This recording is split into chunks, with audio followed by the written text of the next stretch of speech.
अस्सलामुअलैकुम। Welcome to learning lights by क्राउम here. आज का हमारा लेक्चर है लेक्चर नंबर 5। आज हम लेक्चर नंबर 5 में एक्सरसाइज 1 करेंगे, जिसमें क्वेश्चन नंबर 1.1 टू 1.8 हम ये एक्सरसाइज के ये क्वेश्चन सॉल्व करेंगे। लेक्चर स्टार्ट करने से पहले देख लेते हैं कि लेक्चर 4 में हमने कौन से बेसिक्स पॉइंट किए थे। लेक्चर 4 में हमने ब्रांचेस ऑफ स्टैटिस्टिक्स डिस्कस की थी। 2 ब्रांचेस में स्टैट्स को डिवाइड कर दिया गया है। फर्स्ट पे मेरे पास आ रही है डिस्क्रिप्टिव स्टैटिस्टिक्स और सेकंड पे है इन्फरेंशियल स्टैटिस्टिक्स। इसी टॉपिक को हम यूं भी कह सकते हैं डिस्क्रिप्टिव वर्सेस इन्फरेंशियल स्टैटिस्टिक्स। मेन इस तरह भी कह सकते हैं कि differentiate descriptive and inferential statistics. Let's start with lecture number 5। Exercise first है हमारे पास। इसका क्वेश्चन 1 है, define the word statistics and explain it different meanings. इस क्वेश्चन का आंसर आपको लेक्चर नंबर 1 में मिल जाएगा। उसमें हमने बेसिक्स डिफाइन की थी कि स्टैटिस्टिक्स मेरे पास क्या है और उसके डिफरेंट मीनिंग्स देखे थे। सेकंड क्वेश्चन है, define the term population and sample. ये भी पॉइंट आपको लेक्चर फर्स्ट में मिल जाएगा। लेक्चर 1 का लिंक आपको डिस्क्रिप्शन बॉक्स में इजीली मिल जाएगा, काइंडली वहाँ विजिट कर लीजिएगा। सेकंड है मेरे पास पैरामीटर एंड स्टैटिस्टिक्स। ये भी पॉइंट्स हमने लेक्चर नंबर 1 में डिस्कस किए थे। इसके साथ मेरा क्वेश्चन नंबर 1.1 और 1.2 ख़त्म होता है। आप देखें 1.3 में हमने क्या करना है। इसने कहा distinguish between qualitative and quantitative variables. इस क्वेश्चन का आंसर आपको लेक्चर नंबर 2 में मिल जाएगा। इसमें मैंने आपको different types of variables explain की थी। आगे फर्दर इनकी जो ब्रांचेस थी वो भी हमने डिस्कस की थी।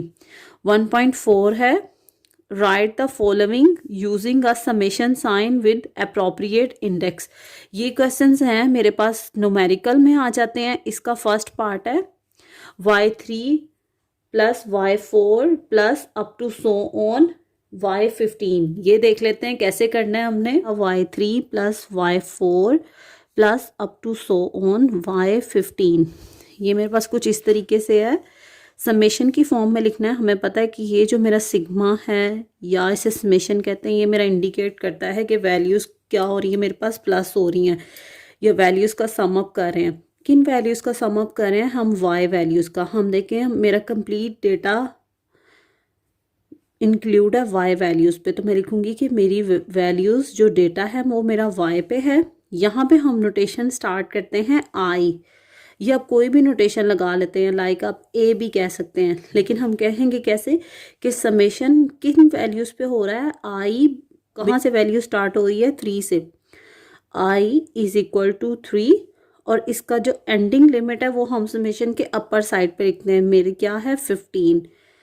अगर मैंने यहाँ पे आई लिखा है तो ये y की मैं सबस्क्रिप्ट में क्या लिखूंगी? आई लिखूंगी कि मेरा y सम अप हो रहा है 3 to 15।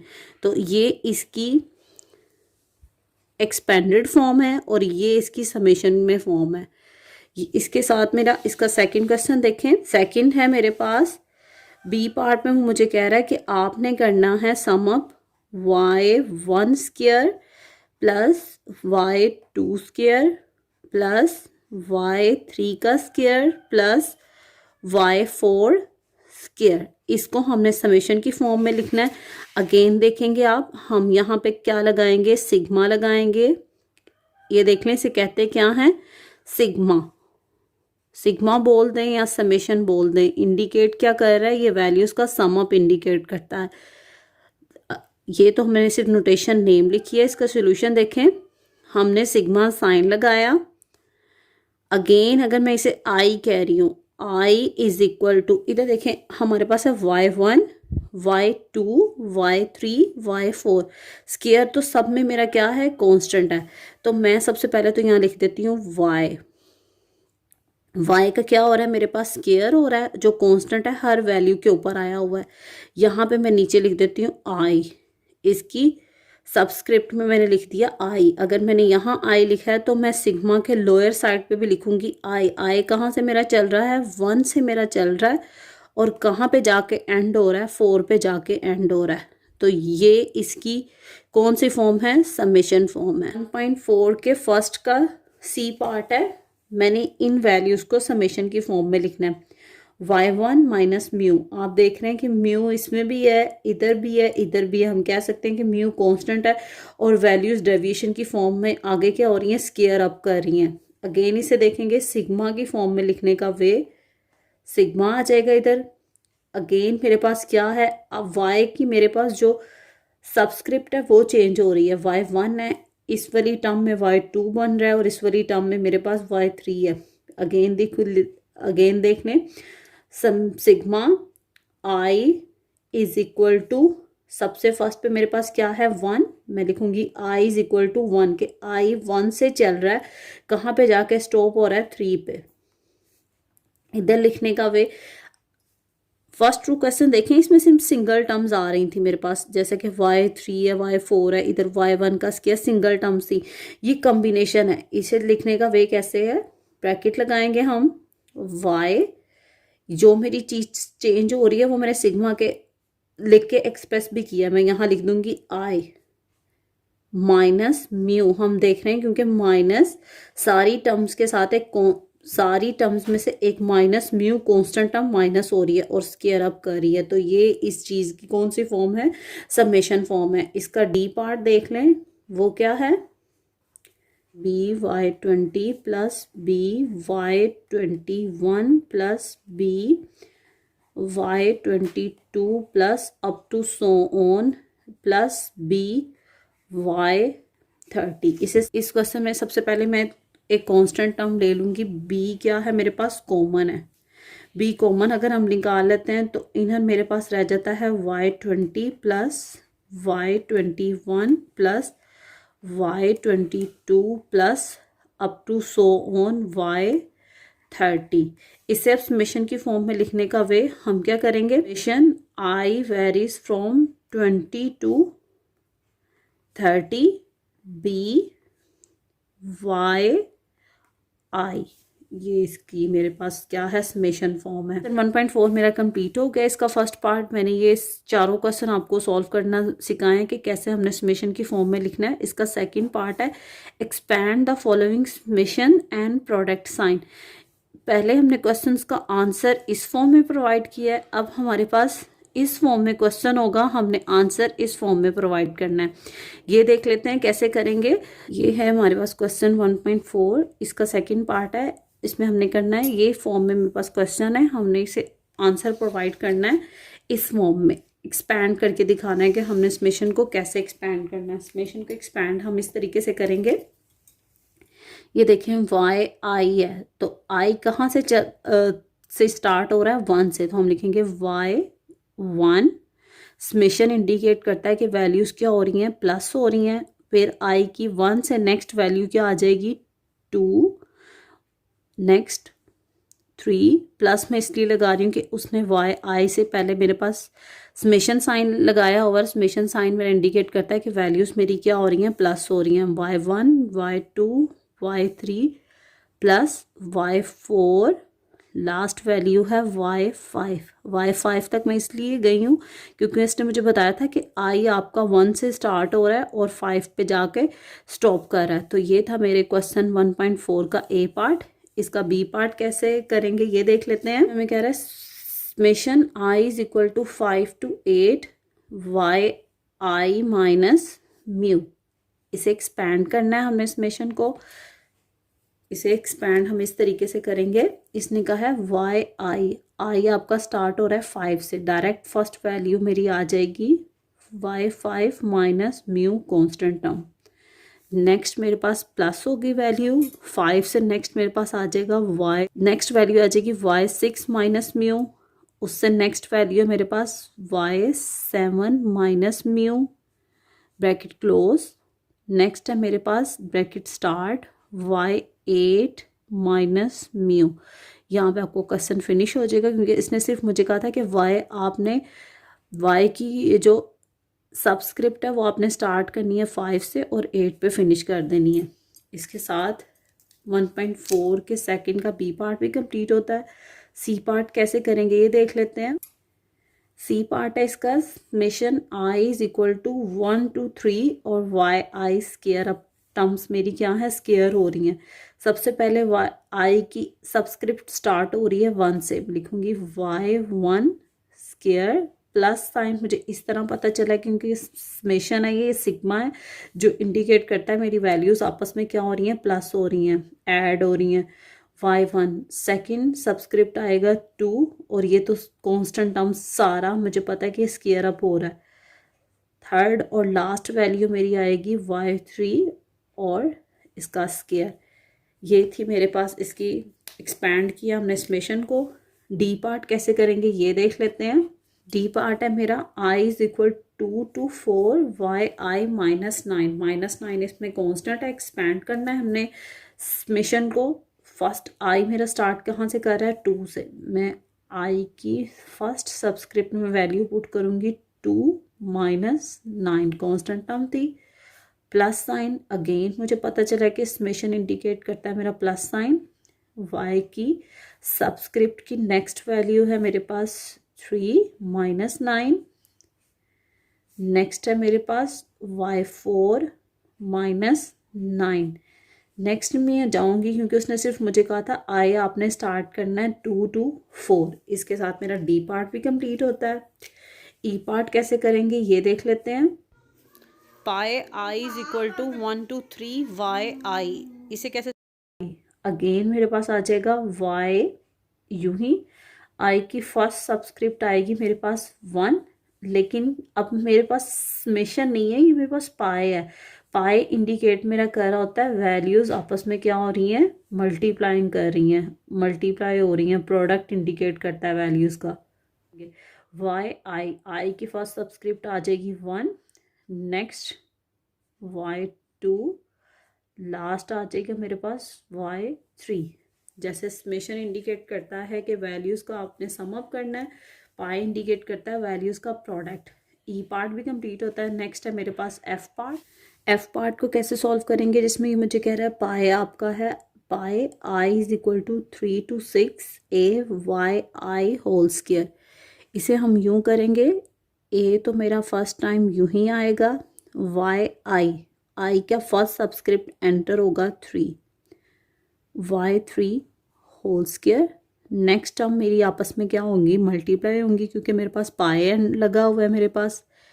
A again subscript change होगा, 3 से क्या यहाँ जाएगा 4, स्क्वेयरिंग टर्म हो जाएगी। Again multiply A y5 whole square, again multiply A, last मेरे पास y का सबस्क्रिप्ट आएगा 6 और स्क्वेयरिंग टर्म्स। इसे एक्सपैंड करेंगे तो मेरे पास आएगा A square y3 square multiply by A square y4 square multiplying by A square y5 square multiply by A square y6 square. अब हम देख रहे हैं इन सब टर्म्स में मेरे पास ए स्क्वेयर आपस में क्या हो रहा है, मल्टीप्लाई हो रहा है। हमें पता है कि अगर मेरे पास बेस सेम हो तो एक्सपोनेंट्स क्या हो जाती हैं, ऐड हो जाती हैं। ए स्क्वेयर +2 +2 +2 और ये हम यूं ही लिख लेंगे y3 square multiply bye y4 square multiply bye y5 square multiply bye y6 square. ये देखें तो मेरे ए आ गए आपके 8 times, y3 square multiply bye y4 square multiply bye y5 square multiply bye y6 square. ये आपका आंसर आ गया। नेक्स्ट है इसका लास्ट पार्ट, जी पार्ट। वो कैसे करेंगे ये देख लेते हैं। जी पार्ट कैसे करेंगे, इसने मुझे कहा है कि प्रोडक्ट आपने करना है I is equal 2 to 4 xi minus Y I. First subscript I 2 से स्टार्ट है, लेकिन हम देख रहे हैं कि माइनस अगेन वाई आई लिखा है, इधर भी मेरे पास 2 आ जाएगा, ब्रैकेट क्लोज। पाई है तो वो प्रोडक्ट है। नेक्स्ट टर्म मेरे पास आ जाएगी x3 माइनस y3, क्योंकि y के भी सबस्क्रिप्ट मेरे पास क्या था i, multiply by last value 4 minus y4। यहाँ आपका ये क्वेश्चन यही फिनिश होता है। नेक्स्ट क्वेश्चन आपके पास 1.5, classify the followings as categorical, discrete और कंटिन्यूअस वेरिएबल। 1.5 में आपने बताना है कि जो मेरी स्टेटमेंट है वो कैटेगोरिकल वेरिएबल में फॉल कर रही है, डिस्क्रीट में कर रही है या कंटिन्यूअस में कर रही है। इसका फर्स्ट पार्ट है आपके पास है सेक्स ऑफ एन इंसेक्ट। ये हमने बताना है कि मेरे पास कौन सा वेरिएबल है। अगर आप देखें डिफरेंट इंसेक्ट्स हैं, लाइक मेरे पास लेडी बर्ड्स हो गए, बीज, मॉस्किटोज, हमारे पास है ड्रैगन फ्लाई, स्पाइडर्स, तो ये तो मेरे पास, मैं ये तो नहीं कह सकती ना जैसे कि लेडी बर्ड वन है, नो, कोई ना कोई मेरे पास इसकी क्या है नेम है, किसी कैटेगरी में ये फॉल कर रहे हैं, मेल कैटेगरी में या फीमेल कैटेगरी में, तो मेरे पास ये क्या आ जाएगा, सेक्स ऑफ एन इंसेक्ट मेरे पास क्या हो गया, कैटेगोरिकल वेरिएबल। नेक्स्ट है मेरे पास वेट ऑफ अ प्लांट। अब हमने बताना है कि क्या ये मेरा कैटेगोरिकल वेरिएबल है, डिस्क्रीट है, या ये मेरे पास क्या है, कंटिन्यूस है। वेट ऑफ अ प्लांट आपको पता है कि दोनों कैटेगरी में फॉल करता है। सबसे पहले तो ये मेरे पास ये नहीं हो सकता कि मैं कहूँ weight of a plant good bad, no, कोई ना कोई वेट ऑफ अ प्लांट में कोई ना कोई मेरे न्यूमेरिकल क्वांटिटी आ जाएगी। तो हमें पता है जब भी कोई न्यूमेरिकल क्वांटिटी होती है तो वो मेरे पास वेरिएबल कौन सा होता है, क्वांटिटेटिव वेरिएबल होता है। तो वेट ऑफ अ प्लांट मेरे पास डिस्क्रीट भी हो सकता है और कंटिन्यूस भी हो सकता है। डिस्क्रीट मेरे सेंस में हो सकता है कि मे भी मेरे पास एक आइसोलेट वैल्यू आ जाए या मेरे पास पॉइंट के बाद एक्सीड कर जाए, तो मेरे पास क्या है, वेट ऑफ अ प्लांट मेरे पास क्या है, क्वांटिटेटिव वेरिएबल है, कोई ना कोई क्वांटिटी आएगी हमारे पास। नेक्स्ट है मेरे पास थर्ड क्वेश्चन, इसका मेजर क्रॉप्स ऑफ पाकिस्तान। मैंने बताना है कि मेरे पास कौन सा वेरिएबल है। क्रॉप्स अगर आप देख लें पाकिस्तान की मेजर जो मेरे पास क्रॉप्स हैं, वीट, राइस, जो जिसे आप बार्ले कहते हैं, तो ये मेरे पास कौन सी कैटेगरी में आ जाएंगी। ये यूँ तो नहीं मैं कह सकती ना क्रॉप्स मेरे पास 1 है, 2 है, नहीं 5 क्रॉप्स हैं, नो, कोई ना कोई हम उनका नेम बताएंगे किसी कैटेगरी में वो फॉल कर रही हैं। तो अगेन मेरे पास थर्ड क्या हो गया, कैटेगोरिकल वेरिएबल। 4 है लेवल ऑफ सेटिस्फेक्शन। अगेन देख लें, फोर्थ अगर आप किसी से कोई उसकी ओपिनियन लेते हैं तो लेवल ऑफ सेटिस्फेक्शन यूं ही हमें वो आंसर प्रोवाइड करेगा कि मैं इस बात से एग्री कर रहा हूँ या डिसएग्री हूँ या वेरी सेटिस्फाइड या एक्सट्रीमली सेटिस्फाइड। तो मेरे पास लेवल ऑफ सेटिस्फेक्शन भी क्या आ जाएगा, कैटेगोरिकल वेरिएबल। नेक्स्ट है टीचिंग स्टैंडर्ड्स। टीचिंग स्टैंडर्ड्स क्या है मेरे पास, अगेन देखें टीचिंग स्टैंडर्ड्स देखें तो मेरे पास हाई, मीडियम, लो, एवरेज, तो ये भी मेरे पास क्या है, कैटेगोरिकल वेरिएबल। और लास्ट है टेम्परेचर मेजर्ड इन फ़ारेनहाइट, ये मेरे पास आ जाएगा कंटिन्यूस वेरिएबल।